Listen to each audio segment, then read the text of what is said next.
¿Termitad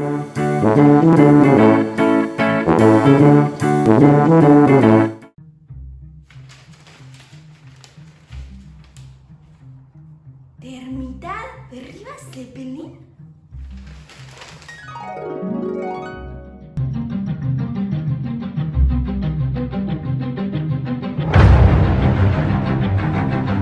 Esto parece más ciencia ficción. No creo que sea así. Mejor lo leo completo.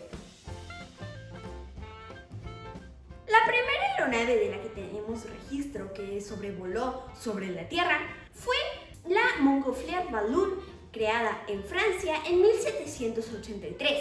Pero esto es solamente los registros oficiales, porque realmente la primera aeronave de la que sabemos que existió fue la Pasarola de Bartolomé Lorenzo de Guzmán, creada en 1709 en Portugal.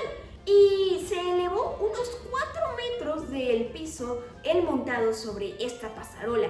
Una aeronave que, como vemos en las imágenes, tenía forma de pájaro. Y esta pasarola después le trajo problemas. El que después sería el Papa Inocencio XIII, en ese entonces autoridad eclesiástica de Portugal, lo condenó como hereje y por eso es que lo mandan a la cárcel a este inventor. Y que era un gran erudito de en sí el conocimiento humano. No solo inventaba artilugios como la pasarola, sino que también inventó algunas otras cosas y sabía hablar más de 3 idiomas y traducirlos muy bien al portugués. Este inventor, nacido en Brasil, fue llevado a la prisión y después, por influencia de su hermano, lo lograron sacar de la cárcel y es entonces que huye de Portugal porque la Santa Inquisición lo estaba persiguiendo. Y es entonces que va a dar a España, a Toledo. Y es ahí donde quiere que lo acojan los jesuitas, pero lo rechazan. Y es así como muere en un hospital de Toledo y no fue enterrado en el lugar donde enterraban a los que acogían los jesuitas, sino en otro panteón muy distinto al que se merecía si no hubiera hecho este invento. Pero bueno, en realidad fue un gran avance para la ciencia. Pero sigamos con la historia de las aeronaves. En 1852 viene el Giffard Airship, que es el primer globo que es dirigible, aunque era muy inestable aún con estos motores que hacían que pudiera dirigirlo hacia donde tú quisieras. Después viene el French Airship, creado en 1884, y así nos vamos hasta que después viene el Zeppelin LZ-1, que fue creado en 1900 por el conde Zeppelin, un conde alemán que se interesó en estas aeronaves, pero que aunque normalmente se cree que él lo inventó, no fue así. En realidad, él es quien compra las patentes de un colombiano que fue quien realmente lo inventó. Y así la empresa Zeppelin, que es la que crea este conde, que en un inicio lo tomaron como alguien muy disparatado y loco, se fue transformando y fueron mejorando todos sus distintos Zeppelins, o más bien dirigibles, hasta llegar a unos dirigibles como lo fue el Graf Zeppelin LZ-127, el cual fue, digamos, un gran Zeppelin que era de tamaño monstruoso, que cruzó 150 veces el Atlántico y fue de los primeros Zeppelins que fueron comerciales. O sea, que los pasajeros, que aunque era muy caro el boleto, podían ir a cruzar el Atlántico en pocos días, que era el gran boom que generó el Graf Zeppelin. Y a comparación de los transatlánticos, el único medio de transporte para cruzar de un lado del Atlántico al otro, que tardaban semanas, el Graf Zeppelin tardaba nada menos que 3 días en cruzarlo. El Graf Zeppelin empieza a hacer rutas, digamos, donde van a transportar a los pasajeros de un lado a otro y generando alrededor de 600 viajes, pero no es de él de quien nos vamos a enfocar. Después del Graf Zeppelin LZ-127 llega un Zeppelin que pasó aún más a la historia. De hecho, el entonces director de la empresa Zeppelin, puesto que el conde Zeppelin ya había muerto para ese entonces, Hugo Ekener, fue considerado como la persona más famosa del mundo, incluso sobre artistas o otras personas, mandatarios de algunas naciones, incluso más aún que el entonces creciente Hitler. Bajo la dirección de Hugo Ekener en la empresa Zeppelin, se creó el Zeppelin Insignia. Se trataba del LZ-129 Hindenburg, un Zeppelin que iba a ser el orgullo de esta empresa. Este Zeppelin llevaba el nombre de Hindenburg. Pero veamos, ¿por qué este Zeppelin se llamaba Hindenburg? Hindenburg había sido el presidente que había precedido a Hitler en el gobierno de Alemania. Hitler era el entonces mandatario de este país.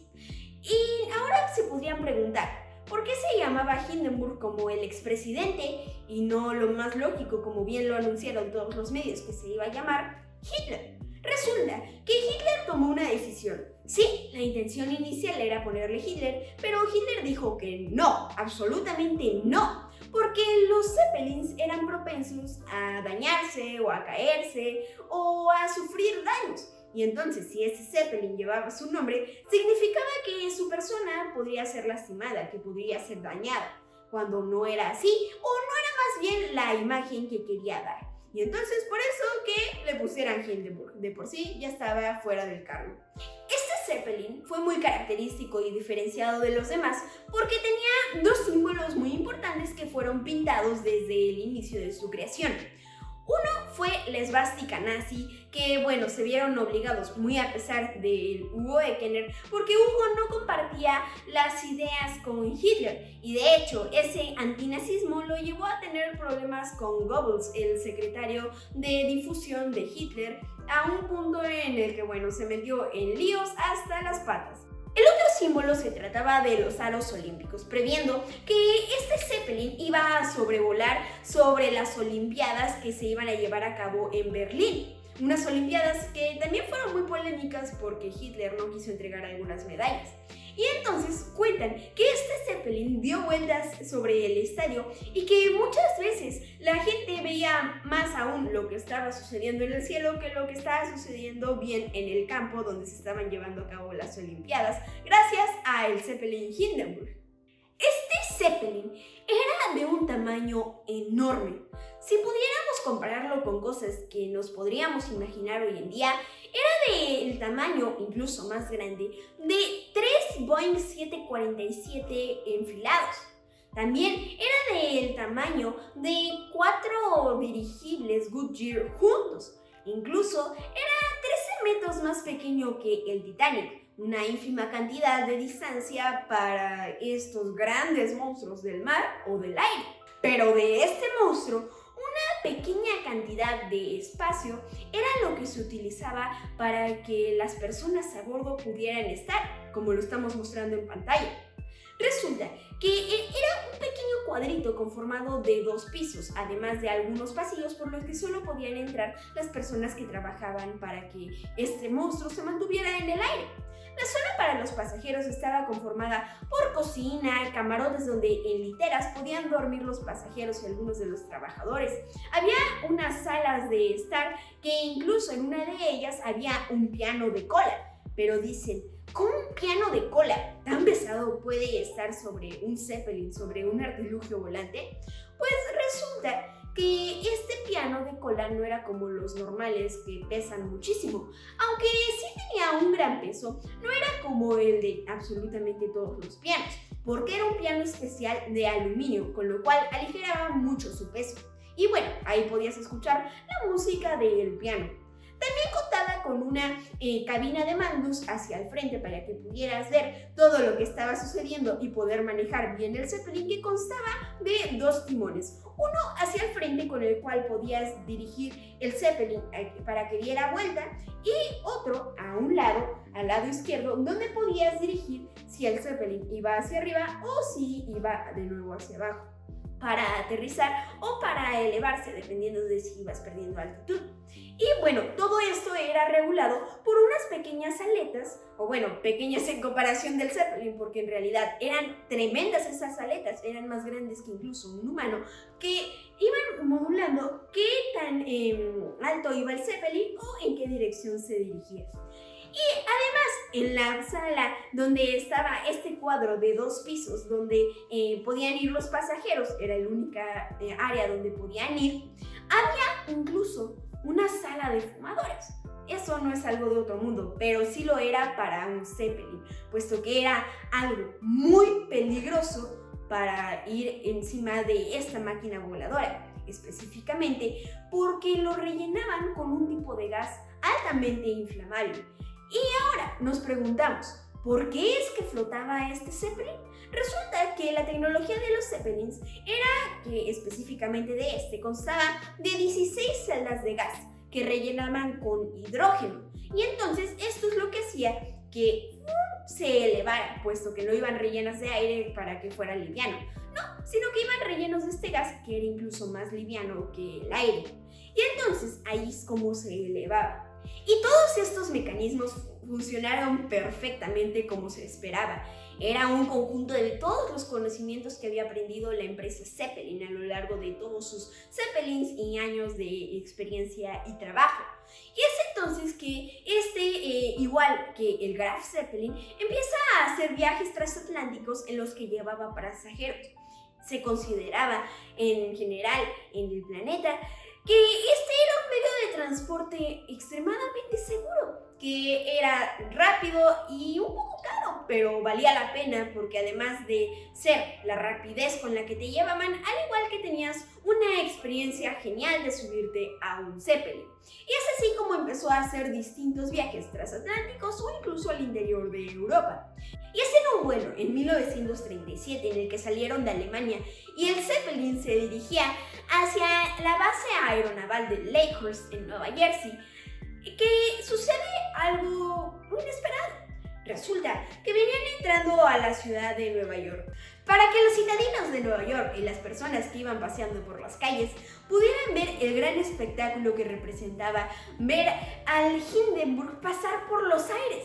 Y bueno, se acercaban ya a Nueva Jersey cuando a lo lejos divisaron una tormenta eléctrica, cosa que no les permitía aterrizar como lo habían planeado, en un viaje que tardaba 3 días, en la cual ya se habían atrasado uno, así que duraba 4 días y ya tenían ganas de aterrizar. Así que se dirigieron a la costa, donde pudieran dar vueltas y después, cuando la tormenta acabara, dirigirse de nuevo a Nueva Jersey. Y es así como sucedió. En cuanto la tormenta acabó, se dirigieron hacia allá, pero la lluvia aún seguía y la llovizna no les iba a impedir de ninguna manera que ya por fin aterrizaran. Así que el proceso de aterrizaje era que llegaran a la base, donde los estaban esperando un gran tumulto de gente para que pudieran aventar sus amarras y de esa forma que los fueran jalando y jalando para que pudieran atracar en unas torres que habían generado para que pudiera llegar ahí el Zeppelin y después guardarlos en el hangar gigante que habían construido en Nueva Jersey. Y entonces, cuando lanzaban sus amarras para por fin aterrizar, algo inesperado sucedió. Una llama amarilla empezó a salir de la parte trasera de este Zeppelin y en menos de 35 segundos quedó consumido, inerte, en el suelo. De los 97 pasajeros que iban en este viaje, 35 fallecieron. Y es entonces que algunos saltaron por las ventanas para salvar sus vidas y entonces así algunos se quedaron atrapados entre las llamas y entre los pasillos de este gran Zeppelin que ya encontró su triste final en Lakehurst, Nueva Jersey. Y vemos que este viaje resultó muy peligroso. Y recuerden que hace unos momentos les dije que este Zeppelin venía relleno de hidrógeno en lugar de lo ideal, el helio. ¿Por qué venía de relleno de otra cosa que no era para lo que estaba diseñado? Resulta que todas las reservas de helio eran acaparadas por los Estados Unidos. Recuerden que había pasado la Primera Guerra Mundial y había una gran enemistad entre Alemania y Estados Unidos. Además de que como el helio se lo tendrían que comprar a Estados Unidos, la empresa Zeppelin había participado con Zeppelins de guerra para apoyar a Alemania en la Primera Guerra Mundial.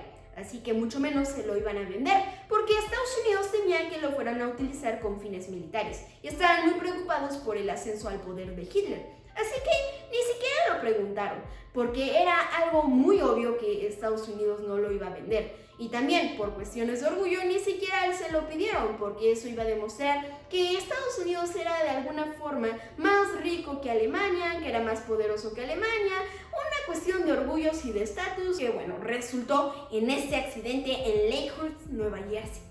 Y ahora, ¿por qué estaba diseñado para helio y no para hidrógeno? ¿Por qué era lo ideal utilizar este gas en lugar del hidrógeno? Bueno, les recomiendo que se pongan sus gafas de científico para estudiar algo altamente explosivo que vamos a ver en la siguiente sección científica. Comencemos definiendo algunas de las características tanto del helio como del hidrógeno para saber por qué una era más peligrosa que la otra. Para empezar, el hidrógeno es el átomo más ligero que existe en el planeta. Es incluso más ligero que el aire, puesto que el aire se compone principalmente de oxígeno, un átomo aún más pesado que el hidrógeno. El hidrógeno tiene 3 isótopos. A lo que me refiero es que a veces nos imaginamos que un mismo tipo de átomo es porque tiene la misma cantidad tanto de protones, neutrones y electrones. Pero los isótopos son las variaciones de un mismo tipo de átomo, en este caso hidrógeno, a través de las distintas variaciones con las partículas subatómicas, refiriéndome a electrones, protones y neutrones, los componentes de un átomo. Y eso es a lo que me refiero con los 3 isótopos. Existe desde el más ligero, que se compone únicamente de un protón y un electrón dando vueltas a este protón, y de esa forma va creciendo hasta que llegamos a elementos pesados como lo puede ser el uranio. Y el helio es el segundo elemento más ligero de la tabla periódica, lo cual significa que es aún más pesado que el hidrógeno. Pero aún así forma parte de los gases. De hecho, está en el segmento de los gases nobles, haciendo que esto flote. De hecho, los globos que a veces nos compran nuestros papás, que nos encantan, pero que luego se van al cielo porque flotan, están rellenos de helio, un elemento, como les digo, también muy seguro. Pero ¿cuál es la diferencia entre ellos dos en cuanto a seguridad? Resulta que el hidrógeno es altamente inflamable, lo cual significa que puede prender en fuego, como los gases que a veces utilizamos para nuestras casas, como el gas LP, que también es inflamable. En cambio, el helio no es inflamable. Es muy difícil que prenda en fuego y que el helio, lo pueda alimentar y provocar. Y de esta forma que por eso el Hindenburg estaba destinado a ser utilizado con helio, pero bueno, lo rellenaron de hidrógeno por las razones que ya expliqué anteriormente. El Hindenburg estaba recubierto con una tela de algodón parecida a la lona, y es por eso que tenían que prever un fenómeno llamado la electricidad estática, o conocido también como la electrostática, que es provocado por la fuerza electromagnética. Todos y absolutamente todos de nosotros hemos experimentado esta fuerza electromagnética. Nosotros somos fuerza electromagnética y muchos de nosotros también hemos experimentado la electricidad estática. ¿Quién no, cuando se ha aventado de una resbaladilla o un tobogán, o ha salido con los pelos parados, o cuando va ya al final del tobogán, digamos, ya en una velocidad un poco más grande que con la que iniciaste, empiezas a sentir como unos pequeños pelitos que te pasaran por aquí? Incluso puedes sentir toques que te dan, y después cuando vas y tocas a un amigo, resulta que le das toques, lo que conocemos como tal. Y esto se da por la electricidad estática. ¿Pero qué es esto? Electricidad estática se refiere a la acumulación de un exceso de carga eléctrica positiva o negativa en un material, conductor o aislante. Pero traduciéndolo a las palabras que utilizamos normalmente y no con palabras rimbombantes que tú sí utilizas, digamos que la electricidad estática es cuando nuestros átomos, que algunos átomos tienen tendencia a adquirir algunas cargas, como lo pueden ser positivas o negativas, o a dejarlas, y se ponen en contacto. Por tanto, los materiales, por ejemplo, la lana tiene una tendencia a carga positiva, cuando el poliéster, por ejemplo, tiene una tendencia a la negativa, y hay algunos que también lo pueden ser neutras. Entonces, cuando ponemos en contacto o frotamos dos que sean una positiva y la otra negativa, y entonces se empieza a dar una atracción entre estos dos objetos, como también lo descubrieron los griegos frotando el ámbar contra el cuero. Y es ahí donde las fuerzas magnéticas interfieren. cargando las distintas cargas magnéticas que adquiere cada átomo y de esa forma generando una electricidad. Porque normalmente los átomos están en estado neutro, pero al juntar estos dos que tengan distintas afinidades electromagnéticas, va a generarse, digamos, como una carga hacia estos átomos para que después puedan generar esta electricidad. Y es una forma en la que se genera la electricidad.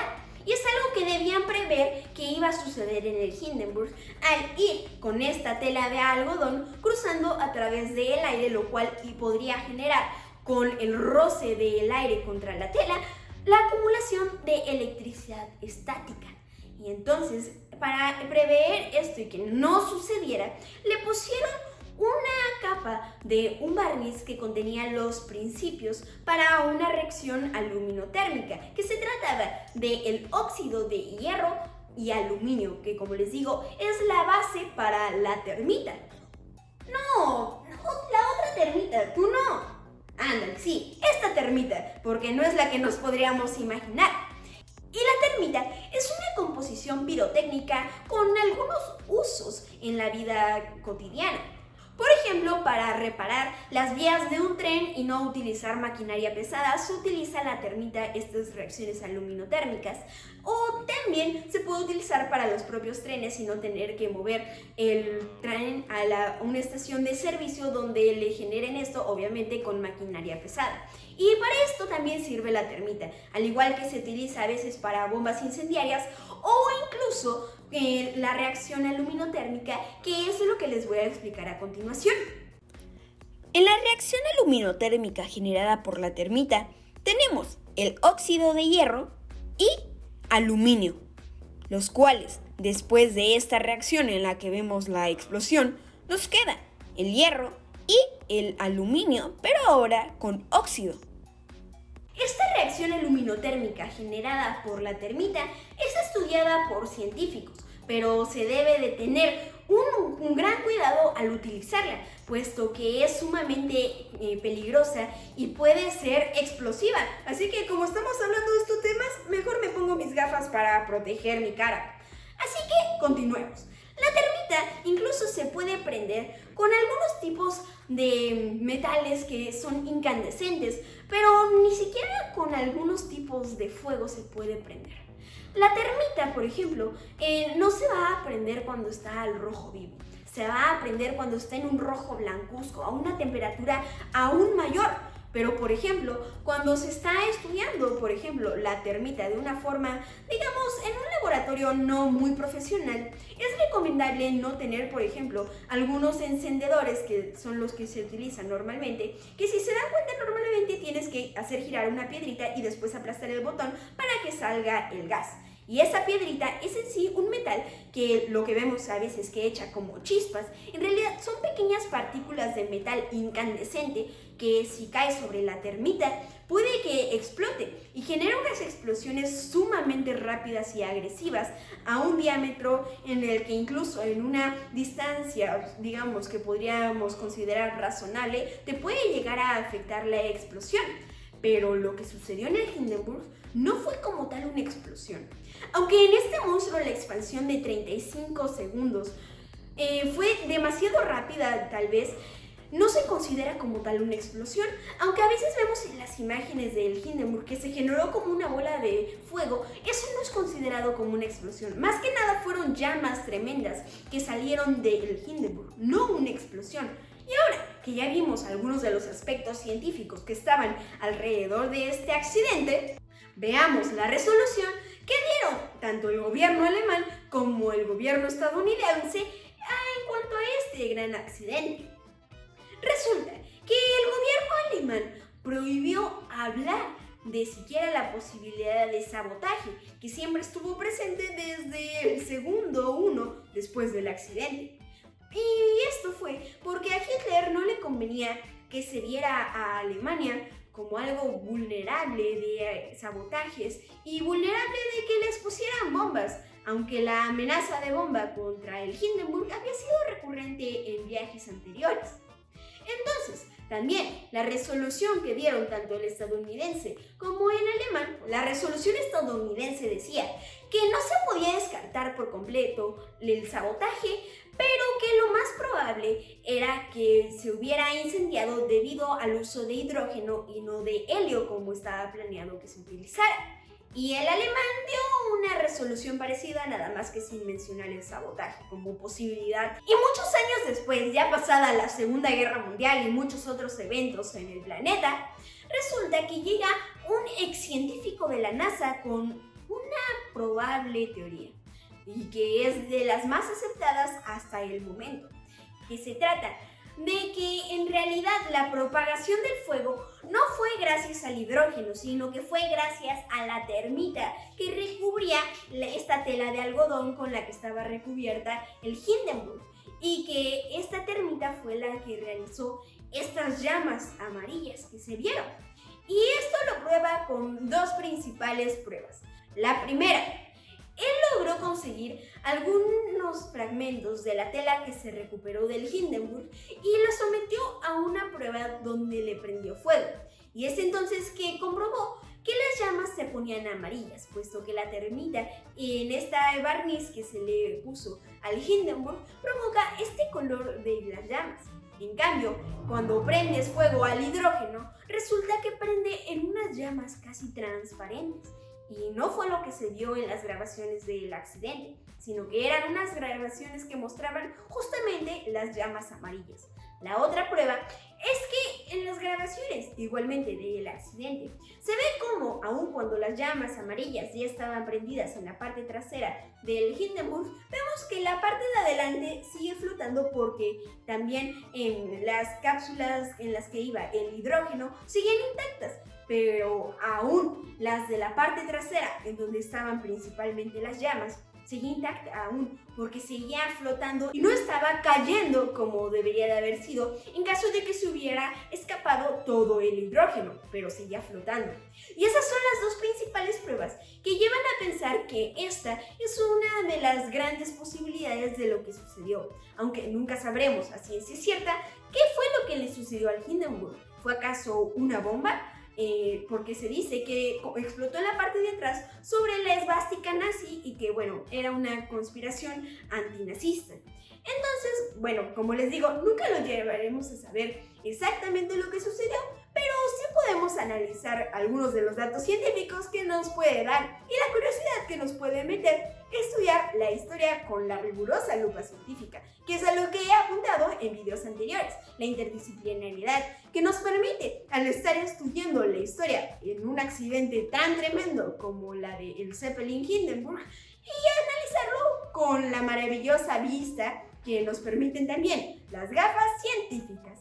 Y es aquí donde se da la interconexión entre historia y ciencia, y como un gran conector, nuestra curiosidad. Así que antes de despedirme me gustaría hacer un comentario. Aunque el accidente de Zeppelin, de el Hindenburg, fue de los más sonados, en parte porque fue el único que fue grabado de todos los anteriores, que incluso fueron mayores a él, como lo fueron el de el dirigible R-101 de los británicos, en el que murieron 48 soldados británicos, o como también lo fue en el del Akron de los estadounidenses, en el que murieron 75, con mayores números de muerte comparados con los 35 que murieron en el Hindenburg.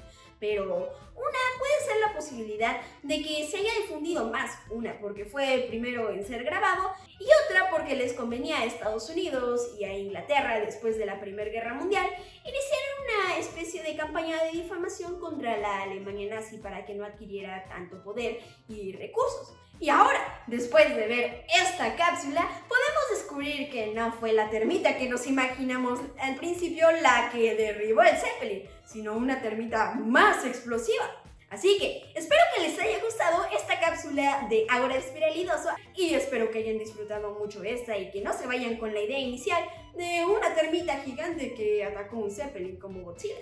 Y bueno, mi nombre es Bruno Segura y los espero.